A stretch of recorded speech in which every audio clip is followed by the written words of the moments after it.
Kendinize birinci şaplasınız durun. Şapka şemlerini şöyle. Bir-birimizden kolundan tutayız. Yani olsa kol arkalı bir-birimizге жылы лебізімізді тілейміз. Бүгінгі сабаққа осы жылы лебіздерімізді тілейміз. Кеттік. Нұрдана бастаймыз. Көңілді ақылы, иә. Дауысын шығарамыз қалай? Жақсы, иә. Осындай бір-бірімізге жақсы тіледік. Енді барлығымыз отыра қаламыз, иә, отырыңыздар. Енді қазір былай жасайсыздар. Біз бірінші үй тапсырмасын сұрап алайын, иә. Үй тапсырмасын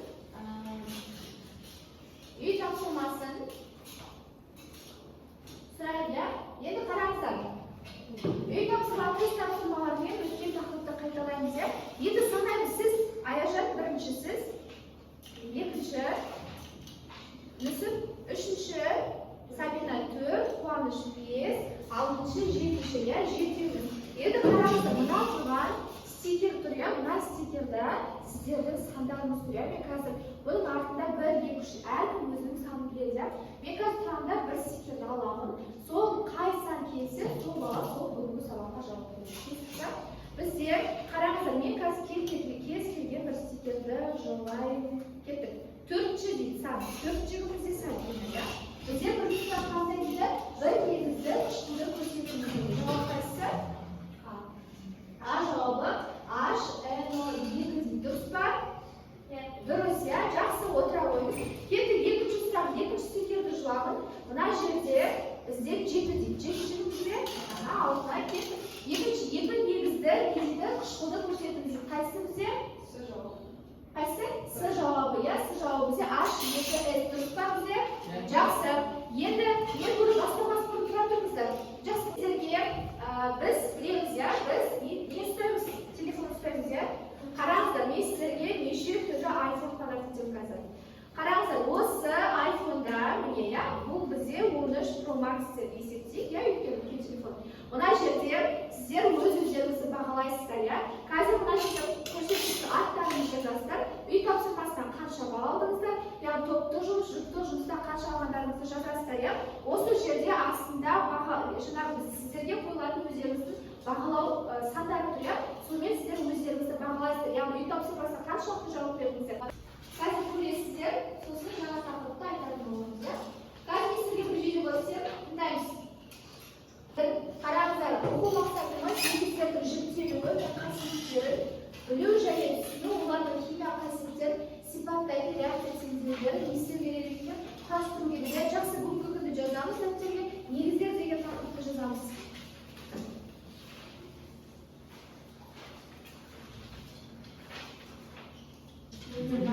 Екі деген сан көрініп тұр, иә, екінші топ. Топтық жұмыс жасаймыз, иә. Мына жерде қараңыздар, негіздер, қышқылдар, оксидтер деген тұр, иә. Осыны алып, формулар біріктіреміз, kendinize бірге жұмыс жасаймыз. Міне оксидтер. Барлық формуларды қойып шығыңыздар, иә. Жақсы.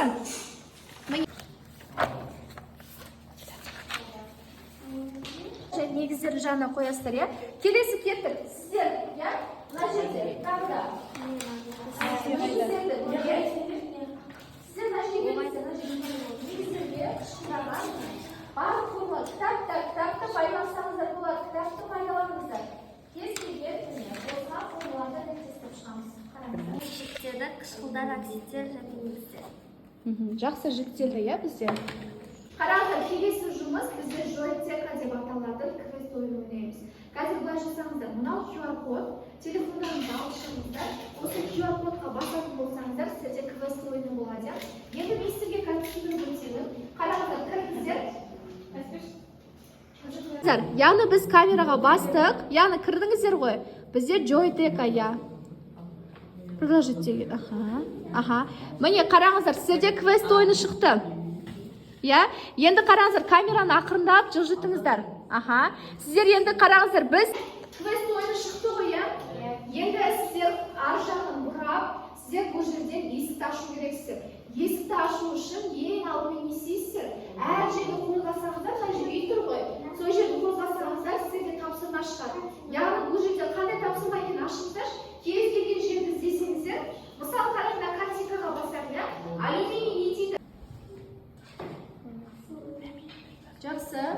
формуласын жазамыз. Бұл емес, мынаны ашпайсыздар ма? Міне темір гидроксидінің формуласын жазасыздар. Жақсы.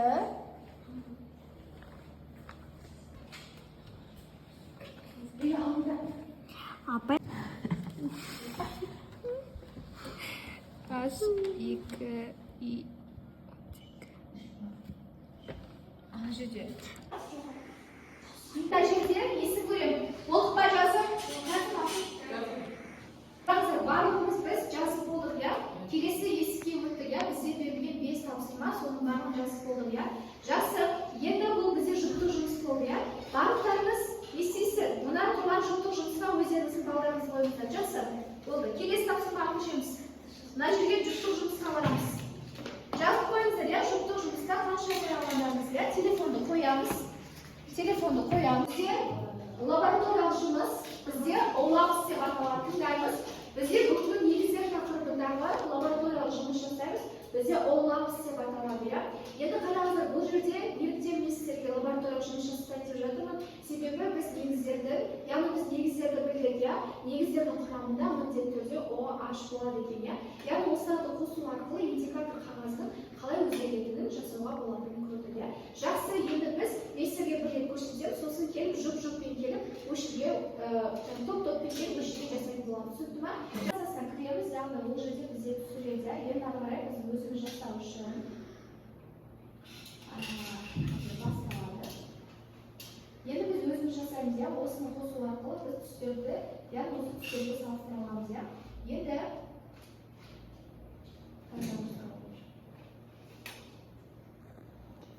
индикаторға қосу арқылы біз жасай алатынымыз.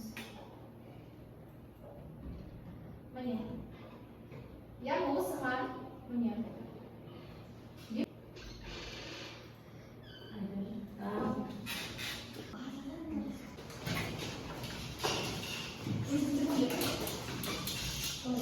Тағы да, иә, былай жасаймыз.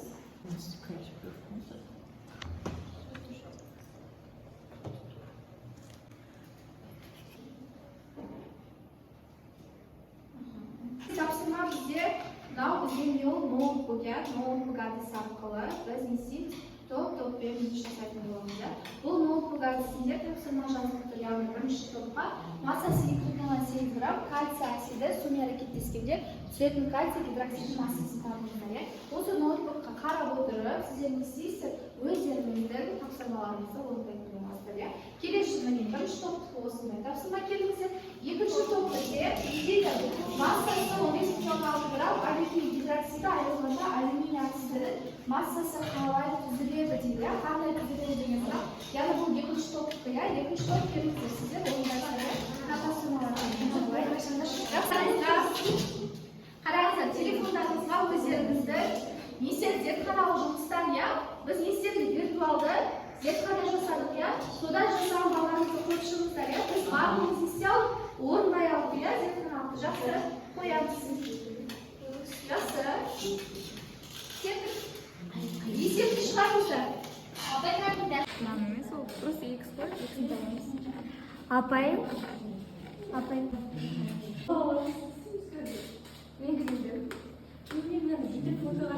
Өздеріңізді не істейсіздер?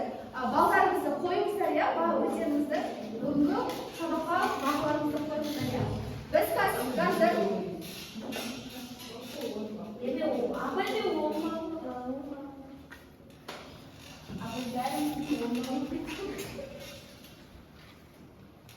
өздеріңізді не істейсіздер?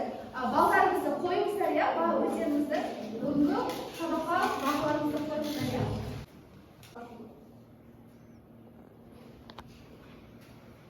Жақсы, қазір біз сіздермен кері байланыс, иә. Яғни бүгінгі сабақты қай дәрежеде түсіндіңіздер, иә.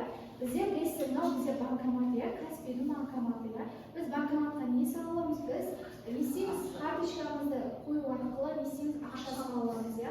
Жақсы, мен сіздерге бүгінгі банкоматқа тиесілі не істеймін, карточка берейін, иә, Каспий карточка. Бұл жерде не істейсіздер, Каспий карточкаға өздеріңіздің аты жөндеріңізді жазасыздар, иә. Бүгінгі сабақта қанша ұпай алдыңыздар, иә. Бүгінгі бізге берілгені толық бізде 10 ұпай, иә. Үй тапсырмасынан бастап жұпты, топты жұмыстың барлығы, иә. Енді келесіде әрқайсыңыз, мен қазір не беремін, конверт беремін, сол конвертке өздеріңіздің карточкаларыңыз. Сіздер білесіздер, иә, қызыл түсті банкомат болатын болса, бүгінгі сабақта түсіндірдім, иә.